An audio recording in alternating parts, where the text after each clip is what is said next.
我这里是劳工局，然后我一天大概接的纾困量大概是纾困电话的话，大概是20到30通。那通常问的问题就是最近有劳工的贷款问题，然后还有就是无一定雇主跟自己作业者的生活补贴的问题。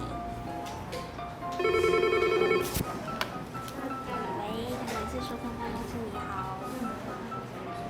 那目前就是有分两块，一块是贷款部分，另一块是有投保在职业工会可以申请的生活补贴。我们这个纾困专线办公室呢，我们在5月27号的时候成立。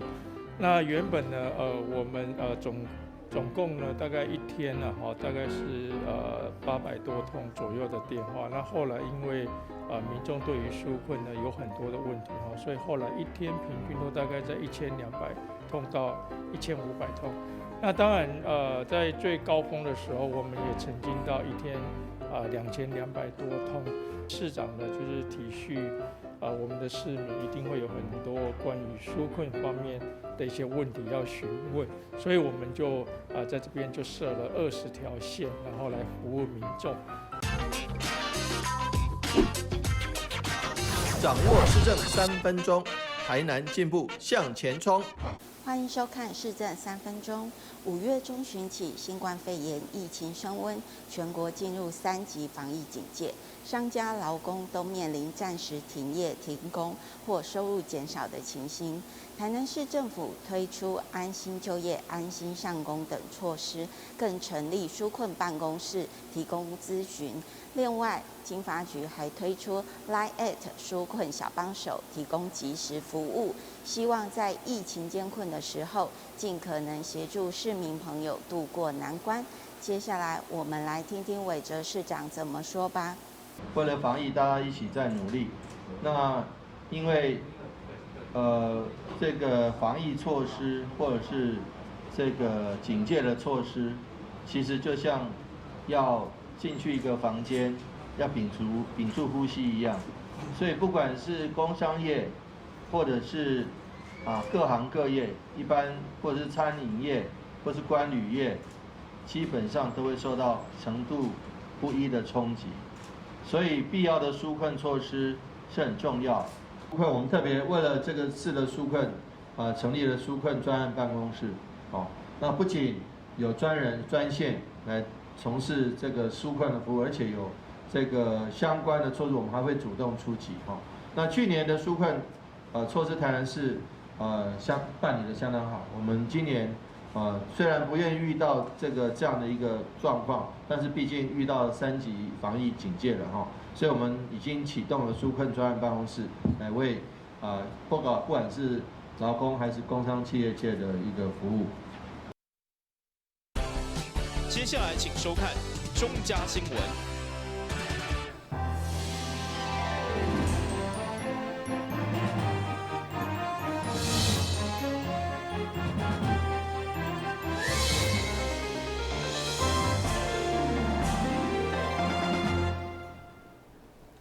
你好，我是顾家，欢迎收看7月5号的中嘉台南地方新闻。今日暑假青春专案同款对7月开始，为期2个月。不过因为疫情影响，所有活动拢是以少年保护甲兼顾防疫作为前提，专门用网络甲平面组织的活动方式来举办犯罪预防宣导。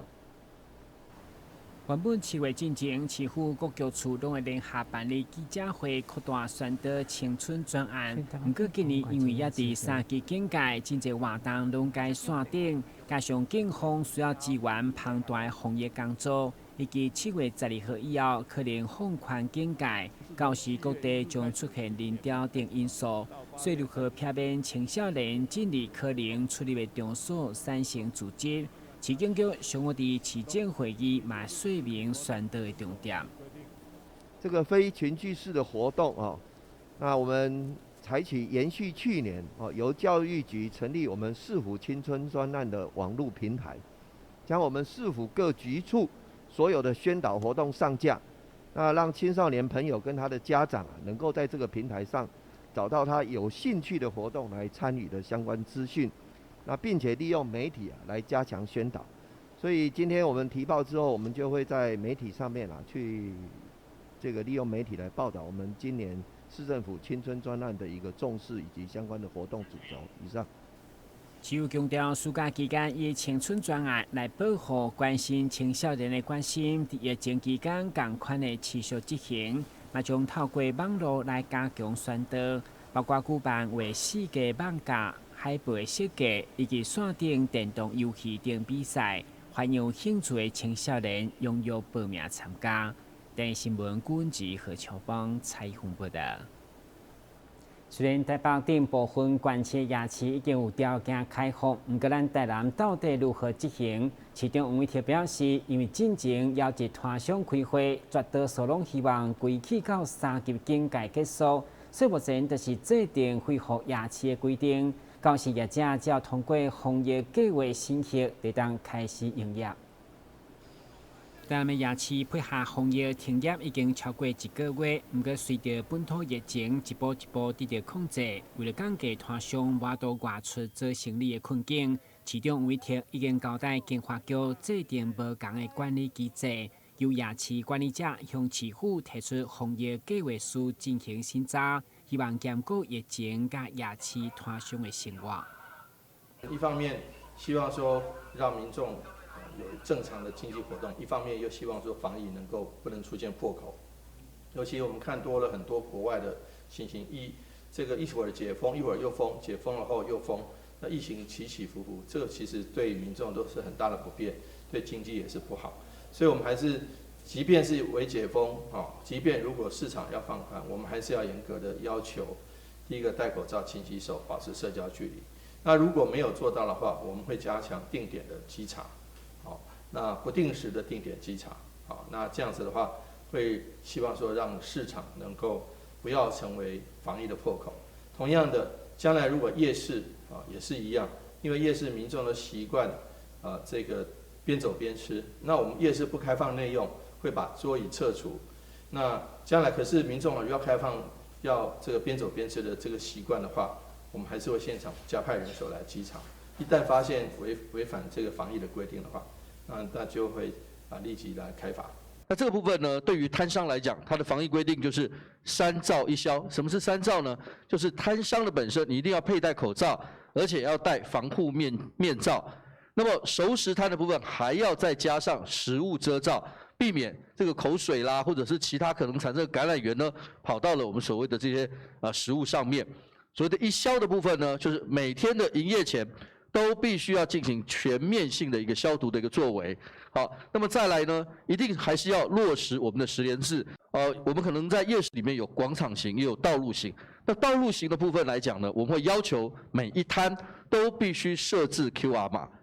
所以你在购买的过程当中，你到哪一摊去，你必须要留下你的 QR 码在。至于广场型的部分呢，我们会统一这样的一个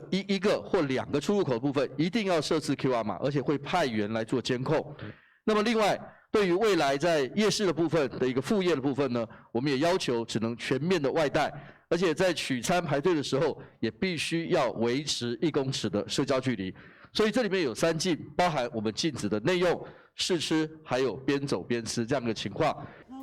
疫情期间，摊商连生意拢无法度做，面临真大的经济压力。不过，若做生意却无小心感染，嘛毋是大家所爱。所以，市府都来制定恢复营业的防疫，请摊商配合，卖市场每下摊商甲外省业者合作，消费者只需要透过手机或者是电话落单，各种的美食就会直接配送到厝。台南新闻顾文吉和乔邦采访报道。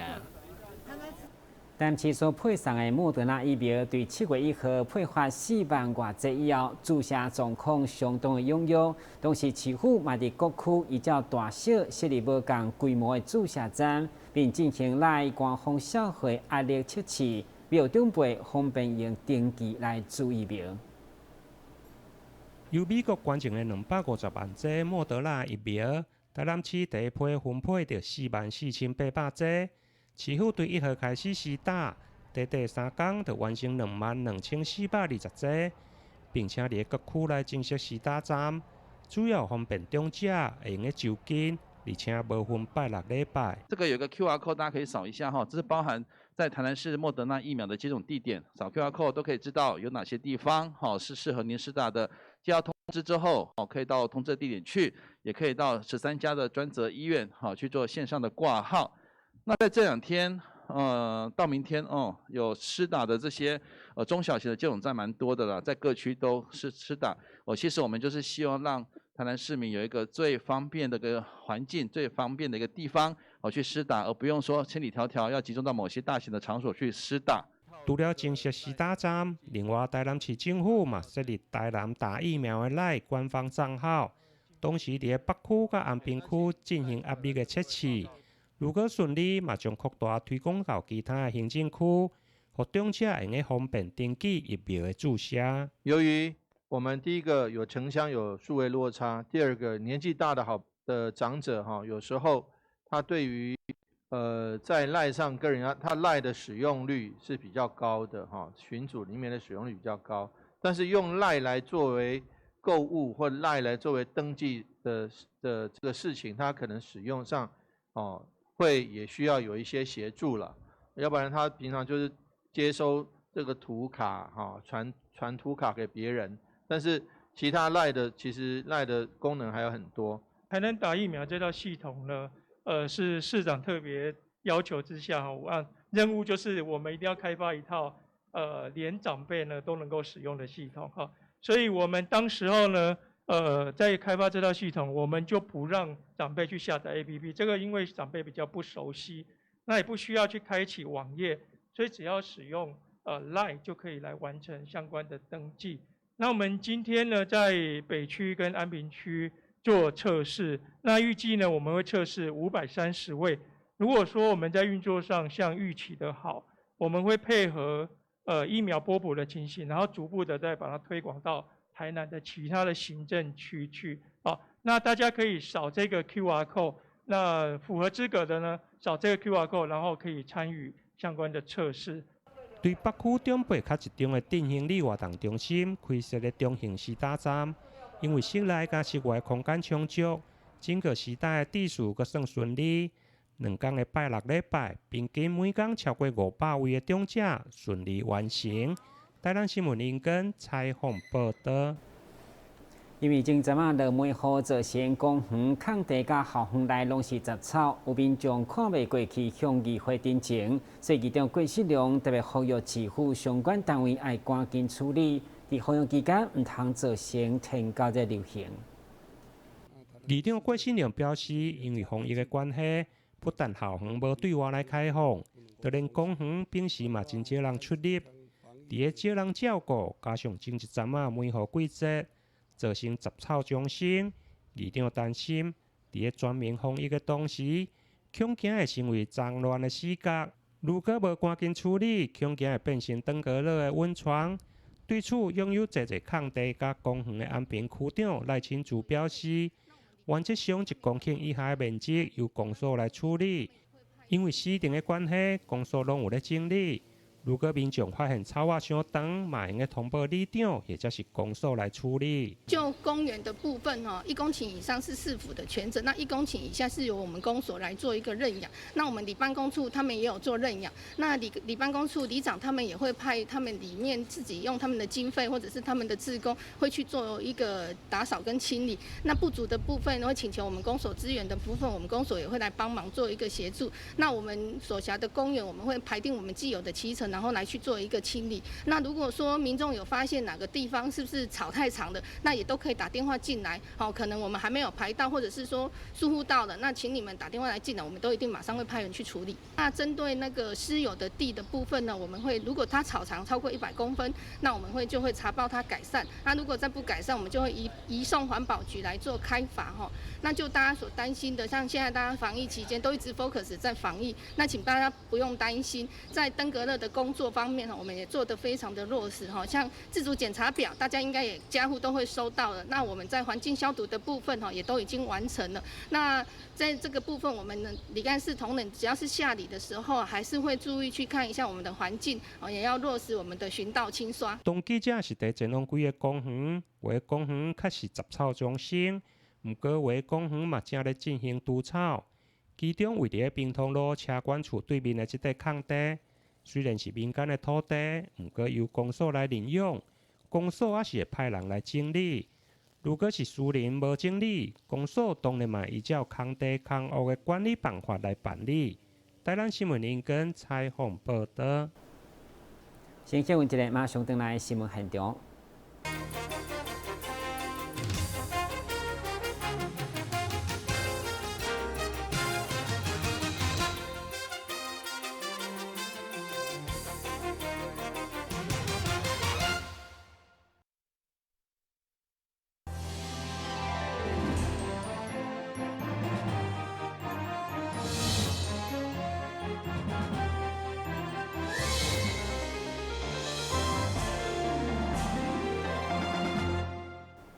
受疫情影响，第一线消防救护人员都来出勤，也有高规格防护装备。现在包括救护车内事先嘛用塑胶膜包起来，等待任务结束才规个拆掉，方便消毒。目前台市7个专门执行确诊者接送任务的救护车队，到时出勤的队员都要全副武装，连救护车内嘛包上一层塑胶膜。避免到时车顶坐器材歹消毒，规气将膜先包好，伫任务结束才拆掉。为了应付救护这方面的需求，但市北区扶轮社再次主动关心，捐赠15万的相关物资予消防局，由局长代表接受。因为这一次 COVID-19 的一个状况那我们台南北区扶轮社我们是有感受到这一次疫情的一个严峻。那我们这一次在开会的一个过程里边，我们里边的社员也就特别提出了要捐赠这个物资来做一个抛砖引玉的一个动作希望大家在这一次的疫情里边能安然度过。那这个对于我们救护车的出勤呢，跟我们的疑似的病例的接触，能够做有效的隔离。那我们回来就可以马上再更新了，所以这一批对我们整个安全很重要，尤其现在 Delta 病毒也产生了所以还有我们的相关的安南区的群聚，病毒在哪里其实都不知道，所以我们救护人员呢要更加的小心。我们非常感谢北区扶轮社适时的来给我们捐赠这一批很好的器材，谢谢。根据消防局表示，救护队的任务结束以后，会当重复使用的装备，在马上进行消毒加入拍，其他器材在比较医疗废弃物来处理掉。不管如何麻烦，得将疫情传播机会降到上低，嘛保障第一线消防救护兄弟安全。电新闻管制何乔邦采访报道。三级警戒以后，所有餐厅拢无法度伫店内用餐。为应应这波危机，台南一间牛排馆就推出炒饭便当，因为料好实在，去真侪人客外早交关。业者各用比牛排淡薄的炒饭店来做趣味的行销，大大提升知名度。原本适合自餐约会高级牛排餐厅，因应疫情嘛无奈改成炒饭便当来度小月。接近中昼，平均200外预定的便当现炒现煮，餐厅不用加，也需要调派人力来支援。新鲜的素食、满满的主食，加上2人份的炒饭，对180块起跳到400，相当分量。业者回想三级警戒全台3-7间连锁相关品牌，只剩外送外早，5月中营业额只剩1成，一礼拜来紧急开发便当。加上去年超前部署的线顶订餐系统，才至少维持够4成业绩。一开始其实大家找不到方向，那只能眼看着业绩从原本还不错就掉到剩下1成左右。所以在这段期间，我们只好集思广益，想办法找到出路。那在整个我们的集团的产业里面，就慢慢的开始转型成便当店。那盘点手上所有的资源。然后我们来开发各种不一样的菜色，然后在1个礼拜之内，想办法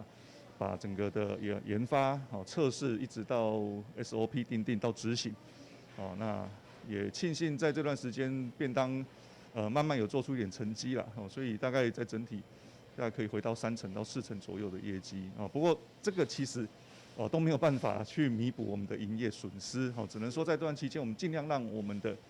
所有的伙伴、所有的员工可以维持一定的生计，那大家一起努力熬过这一段很辛苦的这个封锁的时间。伊一间牛排店为例，业者用比牛排耽误的炒饭店来创意行销，加上真材实料，确实拍开知名度，互订单一直来。人客唯一不满就是电话卡袂入来，包括每一天消费者依照防疫规定排队来领，顺续到推荐。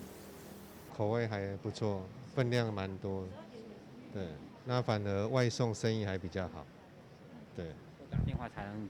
对。所以都要等蛮久，因为之前就有吃过，然后他们东西是蛮好吃的，对，然后就是经过的时候就会觉得，好像会停下来看一下，然后就想说不然买看好了这样子，就他们东西真的还不错，外带品质也没有降低，对。在我们黑牛屋这个品牌里面，其实原本是西餐厅，那西餐厅其实主要是做内用，那其实也没什么炒饭这个品项，那但是因为被封锁了嘛，那我们只好想办法找出路。那后来发现，我们师傅的炒饭能力很强，那也其实受到一些朋友的欢迎，所以我们就在黑牛这品牌就推出炒饭便当，没想到受到欢迎。那受到欢迎的状况之下，我们就想，我们好像是被牛排耽误的炒饭店，所以就在这个比较低迷的环境当中，悠自己一默，做了一张红布条，叫做被牛排耽误的炒饭店。当然，牛排馆的炒饭便当卖了好，不过一旦疫情过后，业者表示，如果市场反应良好，也是会维持，只是数量一定会控制。但新闻顾问及何强邦采访报道。新闻再来关心详细的天气变化。